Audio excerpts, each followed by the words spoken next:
Cierra las piernas. Si juegas con chicos te llamarán marimacho. Si un chico te pega es porque le gustas. No te preocupes si te tratan mal, es que te tienen envidia.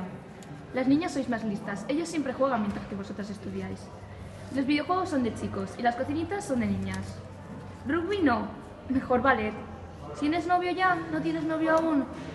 Siempre vas con tíos, calientapollas. ¿Qué pasa? ¿Tienes la regla? Tienes que depilarte las cejas. No te pongas eso para ir a clase, vas a distraer a los chicos. Nada quiere hacerlo con una virgen. Ser madre, eres demasiado joven. Deja de ser tan dramática. Mandona. Solo intentaba darte un cumplido. Gorda. Puta. ¿No quieres salir conmigo? Bueno, eres bastante fea. No salgas hasta tan tarde. Comes mucho para ser una chica. ¿Te gusta el fútbol? Si no fuera por mí, tú no serías nada. ¿Derecho a decidir? Feminazi. Se te va a pasar el arroz. ¿Vas a trabajar después de que nazca el bebé? ¿No le importa a tu marido que ganes más que él?